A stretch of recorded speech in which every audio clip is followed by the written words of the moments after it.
नमाज अदा करने वाले हाथ बाप्पा की मूर्ति सजाएंगे तो हैरानी तो होगी ही। यही काम क्यों? भाईजान, ये भी तो इबादत है। अस्सलाम वालेकुम फ्रेंड्स, मेरा नाम है सुमेर और आप देख रहे हैं सबी सुमेर यूट्यूब चैनल। दोस्तों, जैसा कि आप सब जानते हैं कि हिंदुस्तान एक ऐसा मुल्क है जहां ढेरों मज़ाहिब और ढेरों कल्चर्स एक साथ रहते हैं, लेकिन मेजॉरिटी हिंदुओं की है। इसी वजह से जब भी कोई फिल्म, ड्रामा या इश्तिहार बनाया जाता है, सबकी यही कोशिश होती है कि इसका कंटेंट कुछ ऐसा बनाया जाए जिससे मेजॉरिटी को खुश किया जा सके। और इसी चक्कर में वो अक्सर मुसलमानों का दिल दुखा बैठते हैं, कभी मुसलमानों को आतंकवादी साबित करके और कभी उस कश्मीर की आजादी का मजाक उड़ा के जिसकी आवाम सालों से खून के आंसू रो रही है। तो आज मैं आपको कुछ ऐसे ही एड्स के बारे में बताऊंगा जिनको इनके कंट्रोवर्शियल कंटेंट की वजह से शदीद तनकीद का सामना करना पड़ा और इनमें से कई के खिलाफ बहुत सख्त एहतजाज भी किया गया और गवर्नमेंट को तंग आकर इनमें से कुछ को बैन भी करना पड़ा। तो मजीद आगे बढ़ने से पहले आप सब दोस्तों से गुजारिश है कि हमारे चैनल को सब्सक्राइब कर दें और बेल आइकन पर क्लिक करना हरगिज मत भूलिएगा। तो चलते हैं आज के इस टॉपिक की तरफ। दोस्तों, सबसे पहले हम जिस एड के बारे में बात करेंगे वो है रेड लेबल चाय का एड। दोस्तों, इस इश्तिहार में क्लियरली दिखाया गया है कि हिंदू मुसलमान से कितनी नफरत करते हैं। दिखाया गया कि एक हिंदू अपने घर के लिए मूर्ति खरीदने एक बहुत बड़ी दुकान पर जाता है और काफी देर दुकान के मालिक से बात करता रहता है और इससे बहुत सी मालूमात भी लेता है कि कौन सी पूजा के लिए कौन सी मूर्ति बेहतर होगी। वो दुकानदार का मूर्तियों के हवाले से नॉलेज देकर बहुत ज्यादा इंप्रेस भी होता है और कहता है कि आपके पास आकर मैंने बहुत अच्छा किया। लेकिन जब थोड़ी देर बाद इसे पता चलता है कि वो दुकानदार हिंदू नहीं बल्कि मुसलमान है तो वो एकदम चौंक जाता है और इसे गुस्से से कहता है कि तुमने मुझे बहुत बड़ा धोखा दिया क्योंकि तुम हिंदू नहीं बल्कि मुसलमान हो और तुम्हारे इन पापी हाथों से बनी हुई मूर्ति मैं नहीं खरीद सकता। लेकिन वो मुसलमान दुकानदार इसके आगे मिन्नतें करता है और कहता है कि मैं बेशक मुसलमान हूँ लेकिन मैं ये मूर्तियां बनाने का काम भी इबादत समझकर ही करता हूँ। नाउज़ुबिल्लाह। इस ऐड के जरिए ये मैसेज देने की कोशिश की गई कि हम हिंदू बहुत आला हैं और मुसलमान हमारी नजर में बहुत हकीर। नमाज अदा करने वाले हाथ बाप्पा की मूर्ति सजाएंगे तो हैरानी तो होगी ही। यही काम क्यों? भाईजान, ये भी तो इबादत है। और उन्होंने ये भी लिखा है कि ये असली वाक़ये पर बेस्ड है।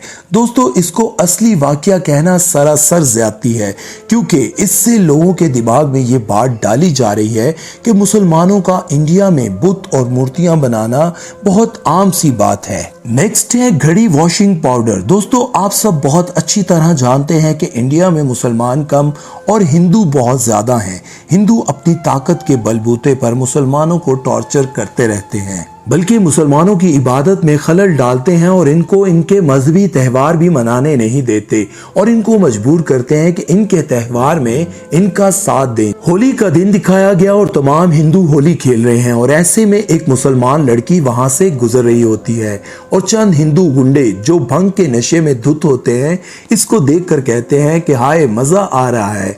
उसका दोस्त आगे से कहता है कि मजा आ रहा नहीं बल्कि मजा आ रही है और मुसलमान लड़की को अपनी हवस का निशाना बनाने की कोशिश करते हैं और वहशी तरीके से इसके मुंह पर रंग लगा देता है और कहता है बुरा ना मानो, होली है।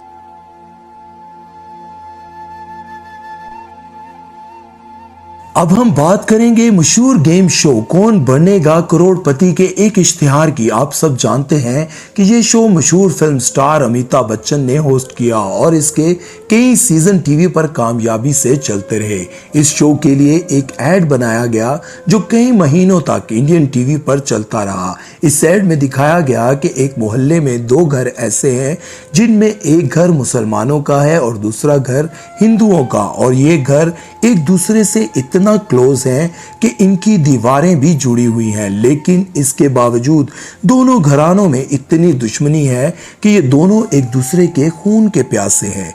और खास तौर पर मुसलमान घराने को दिखाया गया कि वो बहुत ही बदनीयत और जेलस नेचर के मालिक हैं।